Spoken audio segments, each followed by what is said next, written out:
Welcome to Group 39's analysis of the current South African market, including strengths, weaknesses, opportunities, and threats for our organization.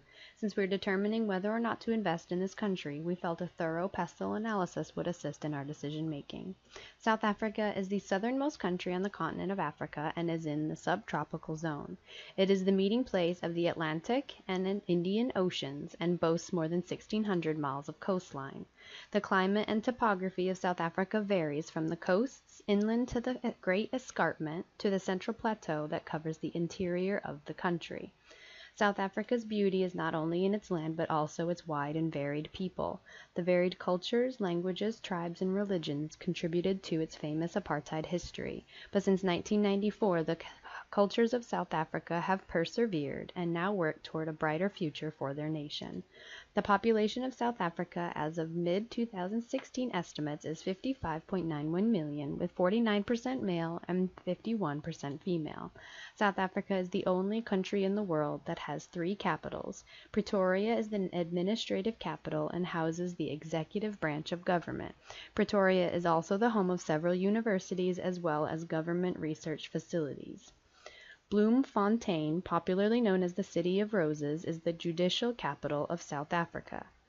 Cape Town is the legislative capital and is the seat of the Parliament of South Africa. Cape Town has both a rich and challenged history that has allowed it to become one of the most multicultural cities in the world. Democracy with free elections since April 1994. Nelson Mandela was imprisoned for years for speaking out against apartheid.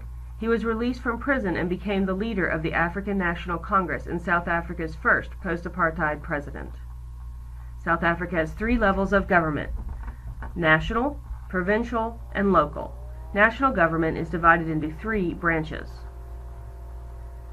executive, legislative, and judicial. When contemplating the intricacies of doing business in South Africa, a company should note that there are 13 political parties that all get a seat at the table. However, the president is chosen by the largest party. In addition, the largest party has the ability to amend the Constitution. South Africa has come a long way from apartheid. However, Transparency International continues to give them a rank of 64 out of 176, and their corruption score hovers around 44. Corruption is a problem in this country. President Jacob Zuma is in the middle of his 2nd term, and there have been many accusations of corruption surrounding him and protests calling for him to be removed from office. The 2nd level of government is provincial. South Africa has 9 provinces, and each province is represented in the national government, and each province has its own legislature, much like a state in the United States. The 3rd level of government is local. There are 278 municipalities that function very similar to counties in the United States or England. South Africa has made many changes to its economic system over the past 2 decades. In the 80s to mid-90s, the economy was based more on a command system. As the political climate has changed, it is currently a mixed economy, but there are still major industries controlled by government, like oil. Currently, there has been a major push to privatize all industries, but this has been hindered by the current government. South Africa is one of the strongest economies in Africa today.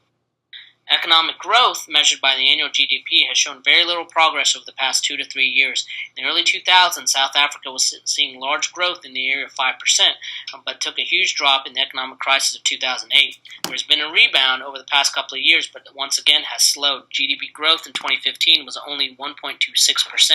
Total GDP was $314 billion compared to the U.S.'s $18 trillion. As the graph for GNI per capita PPP shows, there's been a steady disparity between South Africa and the U.S. over the past 25 years. The data shows that South Africa has become more expensive compared to the U.S., and the PP factor is over 5.5 in 2015. The Human Developmental Index is an important criteria for economic development. A score of 1 shows high economic development. However, South Africa has a score of 0.666 versus the U.S. with 0.915. There are many factors that make up the score. As we can see from the table, South Africa falls short compared to U.S. in many aspects, including life expectancy with over a 20-year difference. One of the reasons of low life expectancy is the high homicide rate and crime rate. One of the negative signs of economic growth in South Africa is the high unemployment rate of over 25.1%. How has this affected foreign investment into South Africa as well as investment out of the country? If we look at net outflow of FDI, we see that over the past 4 to 5 years, there's been a significant movement of money and investment out of South Africa. It appears similar to the United States. Many companies are looking outside of South Africa due to government instability. And many developing countries are also providing incentives, including tax breaks, to move these businesses out of the country. Net inflow of FDI into South Africa has significantly slowed in the past 2 years. There was a nice investment into South Africa from 2007 to 2013, but that has seen a sharp decrease in 2015. Once again, many point to political instability as a key factor. South Africa recently avoided a downgrade to so-called junk status by the ratings agency Standard & Poor's, which cited its slow economic growth as a major area of concern. Most feel the economy has bottomed out, but the recovery will be slow. Business confidence surveys are telling us that the majority of survey respondents, in other words, firms in South Africa, are not confident. And when you drill down into what their main bugbears are, the biggest constraint to business, we are told, is the untidiness of our domestic political arrangements. Next, we'll take a look at the social culture dimension of South Africa.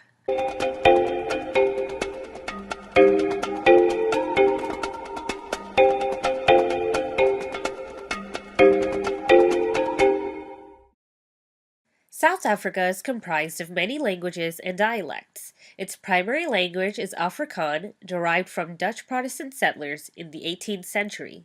It is followed by Xhosa at 16% and English, fluently spoken by 10% of the population. South Africa has many other minor languages spoken based on location and community. Although religious beliefs vary widely, officials of South Africa have actively encouraged Christian beliefs. Protestants lead the way at 37%, followed by Catholicism and other Christian sectors.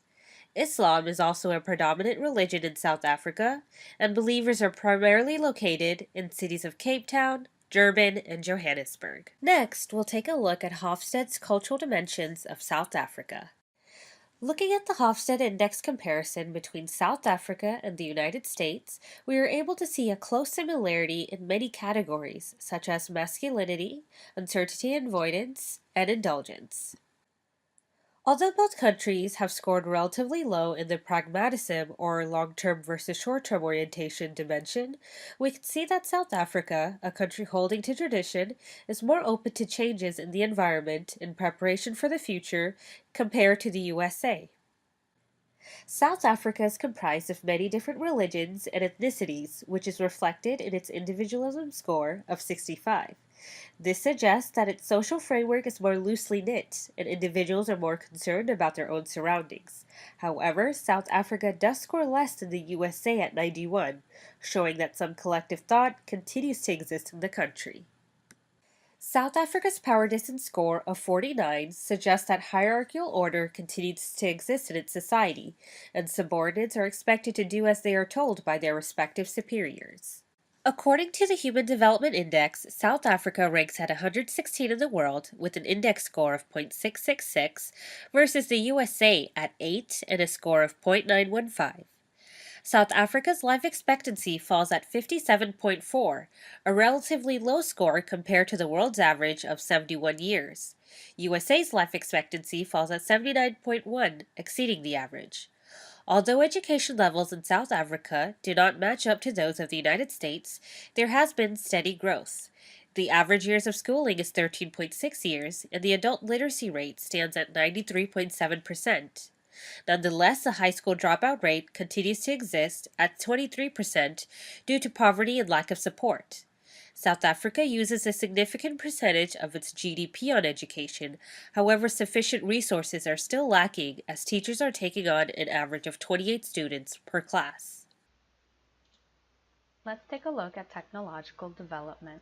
The World Innovation Index was utilized to assess the innovation and growth in South Africa's economy.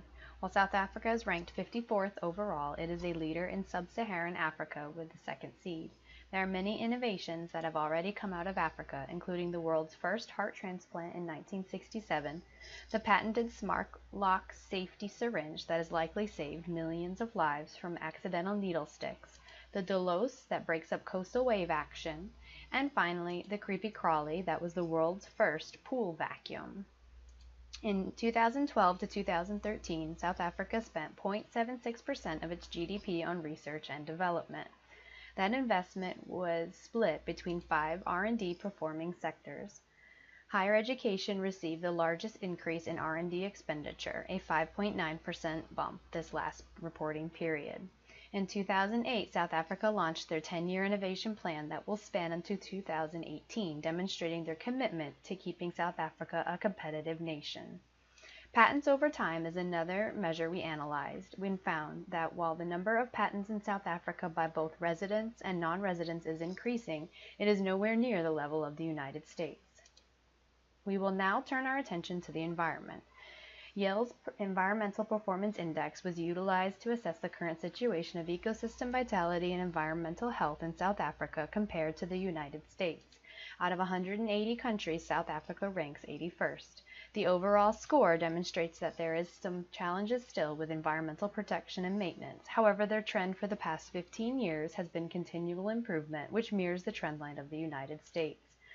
Environmental health specifically has improved dramatically in comparison with the United States from 2014 to 2016. While there are struggles with water and sanitation and health impacts, air quality is on par with the United States. This is driven by the lower proportion of the population whose exposure and risk exposure is above World Health Organization thresholds for South Africa than in the United States. The biggest area of concern for South Africa is access to sanitation and water. Both scores are significantly below the United States, and health concerns that are due to limited water and sanitation access. Now let's move to ecosystem vitality. South Africa is rich and abundant in natural resources, flora, and fauna. It is clear that South Africa preserves and protects its marine life and fish stocks with greater care than the United States, even though the U.S. has over 7 times more miles of coastline. South Africa has more protection for national species of birds, mammals, amphibians than the U.S. as well, but where South Africa really falls short is climate and energy. In both carbon intensity and CO2 emissions, the United States scores significantly higher, leading this to be a future challenge for South Africa. South Africa has an independent judiciary, subject only to the Constitution and the law. The Constitution is the supreme law of the country and binds all legislative, executive, and judicial levels of government. The Constitution provides for several courts including Constitutional Court, Supreme Court of Appeals, High Courts, Magistrates' Courts, and any other recognized court such as the Labor Court, military courts, and different tribal courts. South Africa has a mixed legal system combining elements of civil law and common law. This mixed legal system originated in Europe and Great Britain. In comparison, the United States has a common law system in which the judges can interpret the law and set new precedents. Some fun facts about the two countries. South Africa legalized same-sex marriage almost 10 years before the U.S. Due to globalization and technology, citizens of both countries were able to follow recent high-profile cases in real time. O.J. Simpson and Oscar Pistorius are examples of legal cases that captured the world's attention. If you are interested in doing business in South Africa, it is important to understand the rule of law, which is the likelihood that the law or contracts will be enforced. Over the past decade, South Africa has ranged from 0.03 to 0.24 with a global rank of 53, while the U.S. has ranged from 1.53 to 1.63 with a global rank of 18. Other worldwide governance indicators such as political stability and control of corruption are important to those who may want to do business in South Africa. Property rights are also an important aspect to review since countries that have weak property rights will struggle to develop strong economic markets. South Africa has been a member of the World Intellectual Property Organization since 1975 and is among over 180 nations that have signed international treaties designed to protect intellectual property.